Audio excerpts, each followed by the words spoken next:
Then next हम fifth question करते हैं. It says the altitude of a right triangle is 7 centimetre less than it's base और hypotenuse 13 centimetre है.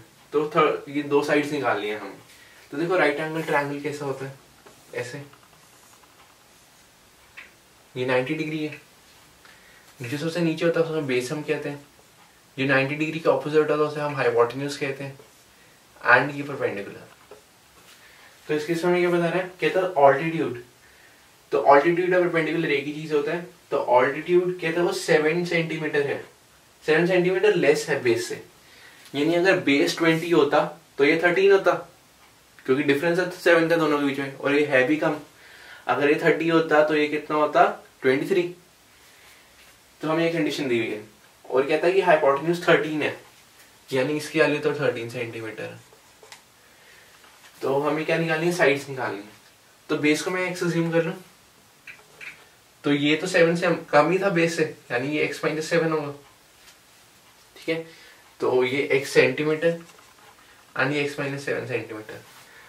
तो आप पेपर में ऐसे लिखेंगे कि let the base be x centimetre, centimetre लिखना बहुत जरूरी है. Then perpendicular will be x - 7 centimetre according to the condition. ठीक है, और हाइपोटेन्यूज आपको दी हुई है. अब देखो हमें कंडीशन बनानी है जो तीनों चीजों को इन्वॉल्व करे, तभी मैं निकाल पाऊंगा इक्वेशन और फिर सोल्यूशन. तो कंडीशन हमें पाइथागोरस थ्योरम देती है ना, क्योंकि एक तो राइट एंगल ट्रायंगल है, मेरे को आइडिया मिल जाता है, हिंट मिल जाता है कि पाइथागोरस थ्योरम यूज हो सकती है. पाइथागोरस थ्योरम क्या कहती है, p² + b² = h². राइट, तो इधर वही कंडीशन लगा देते हैं. तो p² कितना है, x - 7 का स्क्वायर प्लस b² कितना है, x² = h² कितना है, 13 का स्क्वायर. अगर यूनिट्स की बात करें तो इधर देखो सेंटीमीटर का स्क्वायर हो जाएगा, इधर भी सेंटीमीटर का स्क्वायर, दोनों से कॉमन सेंटीमीटर का स्क्वायर आ जाएगा, इधर भी सेंटीमीटर का स्क्वायर रहेगा, वो आपस में कट जाएंगे. ठीक है, तो यूनिट्स लिखनी जरूरी नहीं होता इक्वेशन में, यहाँ पे लिखने बहुत जरूरी है.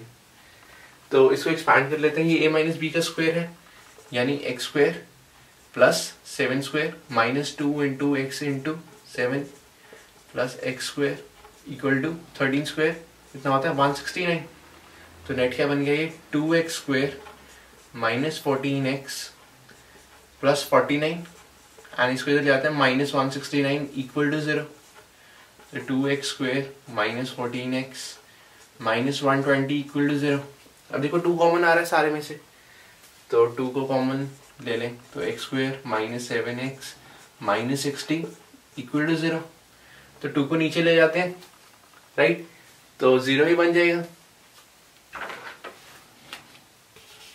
तो ये मेरे पास नेट बन गया इक्वेशन. तो इसको सॉल्व कर लेते हैं.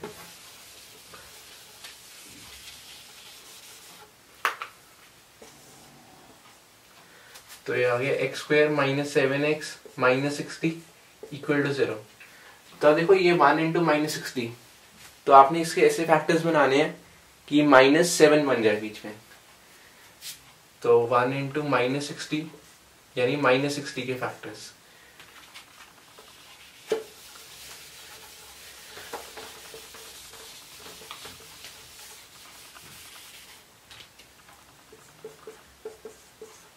तो -60 के फैक्टर्स क्या होते हैं, माइनस इधर ही लिख दिया, देन 2 × 2 × 3 × 5, एंड आपने ऐसे बनाना है कि -7 बन जाए. तो कैसे बना सकते हैं हम इसे, -7? ये आपको मन में बार बार करके देखना पड़ेगा. जितनी आप प्रैक्टिस करोगे उतनी ज्यादा इंप्रूव होगा ये स्केल, कि फैक्टर से ये नंबर कैसे बनाना है बीच वाला. तो इस केस में मैं देख सकता हूँ कि ये देखो 4 है. आप ट्राई करके देख सकते हैं, जैसे 4 बना लिया, ऐसे 15 बना लिया. देन दोनों का डिफरेंस लेके देखो, -15 + 4, तो वो नहीं आएगा, -9 बनेगा. देन मैं ले लेता हूँ माइनस, इसको पूरा ले लेता हूँ, ये कितना बनेगा, 12, और ये 5. दोनों का डिफरेंस देखो 7 आ रहा है, तो यानी बन जाएगा. तो -7 को मैं लिख सकता हूँ -12 + 5, एंड दोनों को, इसको और इसको मल्टीप्लाई करेगा तो -60 बनेगा, और इधर भी -60 है. तो ये मेरे मिडिल टर्म के बन गए टर्म्स. तो x², अब -7 की जगह मैं लिख लेता हूँ, ये एक तरह से +7 था ना, राइट. तो मैं इसकी जगह लिख लेता हूँ -12 plus 5x minus 60 equal to 0. Then x square minus 12x plus 5x minus 60 equal to 0. So we take इनमें से कॉमन ले लेते हैं. So इनमें से x कॉमन आ जाएगा, तो x minus 12 and from here we get 5 common, so x minus 12 and since they are coming same तो हम अभी तक ठीक चल रहे हैं.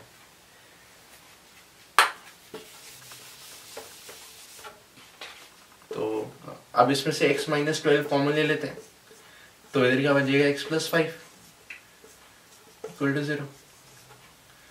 तो x minus 12 equal to 0 और x plus 5 equal to 0. तो x is equal to 12 और -5. अब देखो इसके अंदर हमसे उसने पूछा था कि कितना आंसर होगा, राइट. तो इसके अंदर हम कह सकते हैं उसे कि देखो x 12 और -5. अब इस केस में बेस का भी -5 तो होगा नहीं, क्योंकि एक ट्रायंगल है उसका नेगेटिव में हो नहीं सकता, तो 12 भी होना पड़ेगा. तो आप उधर रीजन दोगे, since the base can not be negative, so x is equal to -5 can't be the solution of this equation. तो x is equal to 12 ठीक है सोल्यूशन. तो बेस अगर 12 सेंटीमीटर है तो परपेंडिकुलर कितना था हमारा, बेस -5, सॉरी कितना था वो, बेस -7, राइट. 7 सेंटीमीटर कम था, तो यानी 12 - 7 यानी 5 सेंटीमीटर, ठीक है. एंड हाइपोटेन्यूज तो हमारे पास था ही 13 सेंटीमीटर. तो ये मेरे सोल्यूशन निकल आए. एंड मेरे को लगता है लास्ट पिछले क्वेश्चन के अंदर हम लास्ट में सोल्यूशन लिखना भूल गए थे, find the consecutive positive integers वाले के अंदर. तो वो उसमें आप सोल्यूशन लिख सकते हो, ठीक है.